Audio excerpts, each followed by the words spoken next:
Welcome to Mixed Mattaphors.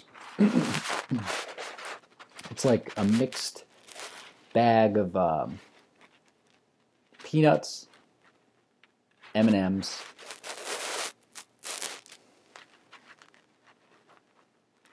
raisins, and pistachios. I'm watching this great David Foster Wallace interview, and by the way, a lot of the interview this is the unedited version, apparently, and a lot of the interview is him saying, this isn't going to go on the tape, right?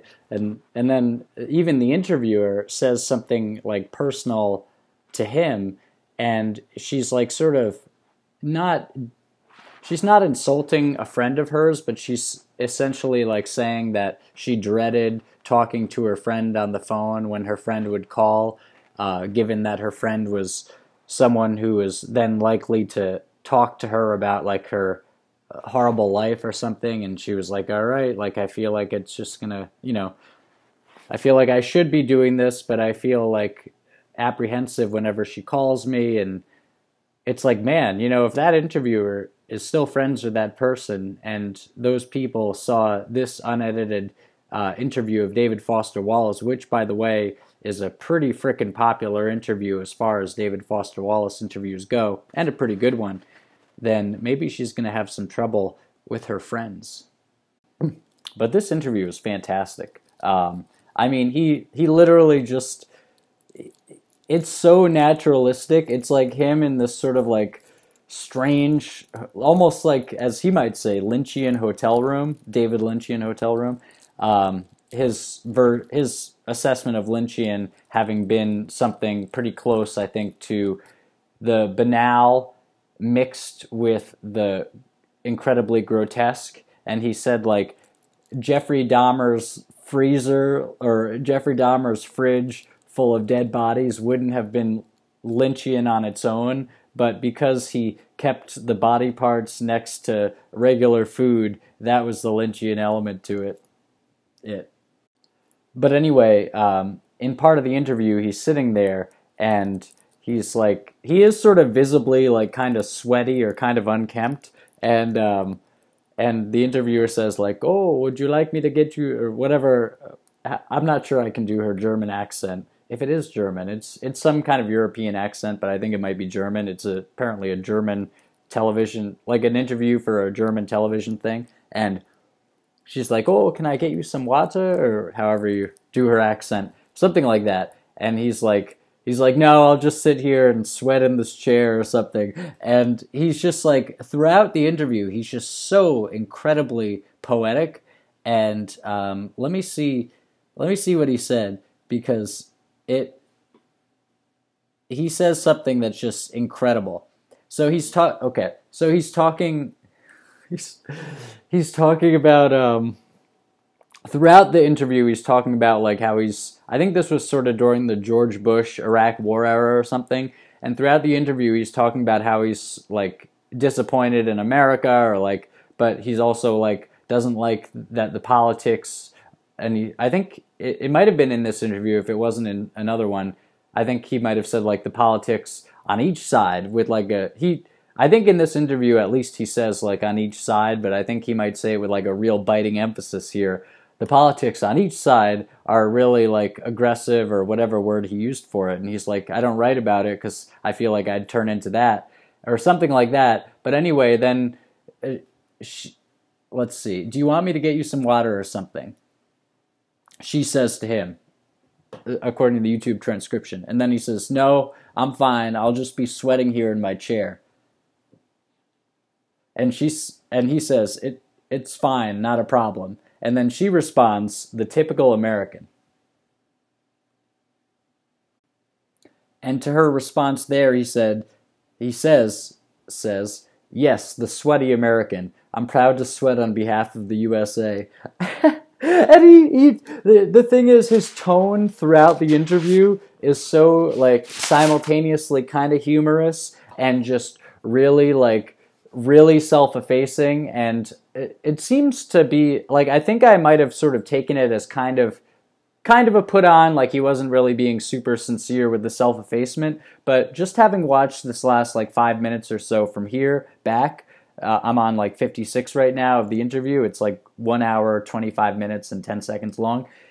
I saw what he was doing and saying like self-effacingly, he's like, well, you know, for like 10 seconds there, I was halfway lucid, and then she says something, and he's like, you know, like, I just said the same thing, or whatever. Anyway, he says something along the lines of like, I just said the same thing that you said, but I took 10 times as long and did this a lot more. And like, he sounds kind of like angry when he's saying that, not like that angry, but like sort of like an undertone of frustration or something.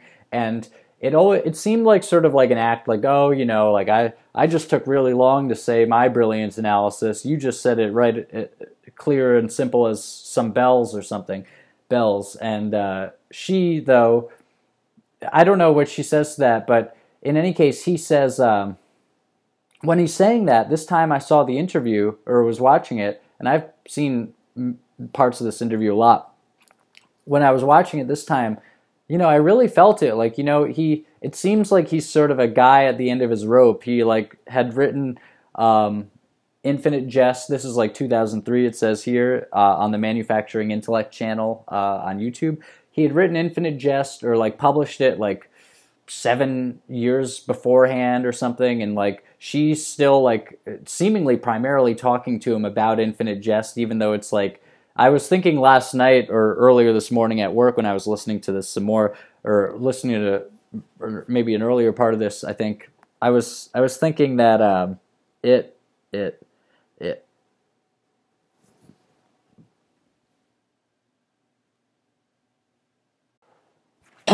I was sort of feeling how strange it was, and I don't know if I had felt this before either listening to it, but I had been feeling how strange it was. Strange that it would be him talking about Infinite Jest, like him talking about like a book like 2 or 3 books ago in an interview, like being interviewed for like television or something, and they're not talking about his new book, maybe primarily. His new book might have been Brief Interviews with Hideous Men at that point, because she does talk about that with him a little bit.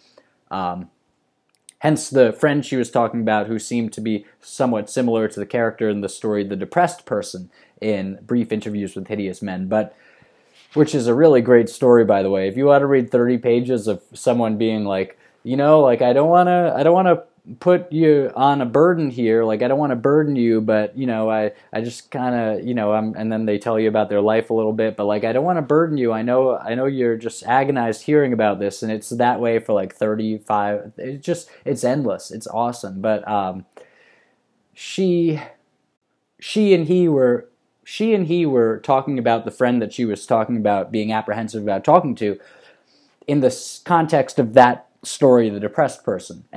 But, you know, anyway, so they do talk about other books, or at least Brief Interviews with Hideous Men in this interview, but when she's asking him about Infinite Jest, it's like, man, like, this is a guy who's sitting here in frickin' Germany, having published a book like having published a book the better part of a decade ago in America, and having published books since then, but even when he goes all the way to Germany, people are still asking him about the book he published all these years ago, and he's just sitting there like, you know, maybe he's sitting there in that interview,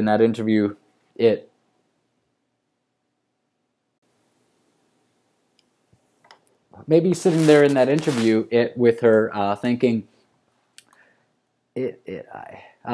like, shit,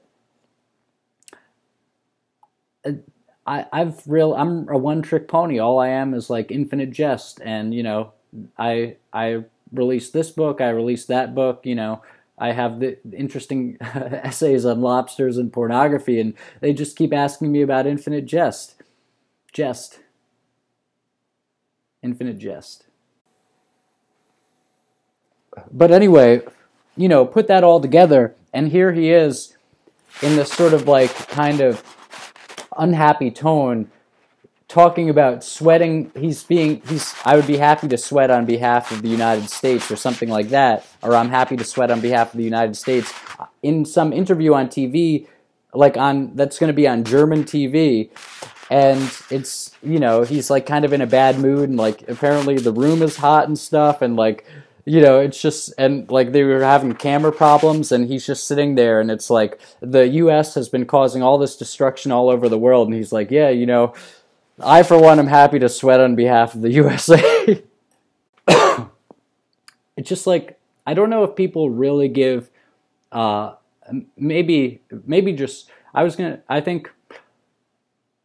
don't know if people really give him, David Foster Wallace, enough credit, but I also don't know if people really give people like David Foster Wallace enough credit. It's just really, it's really incredible, like, you know, how deep the feeling is of like some of these people and just how brilliant the things they say are.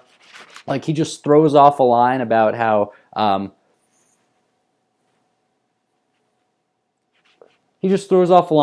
like, literature is similar to music because it has to do with all these patterns of meaning that take shape throughout the time. But the taking 10 times as long thing, when he said something like, you know, I just said what you said, but I took 10 times as long and did this a lot more, or something like that.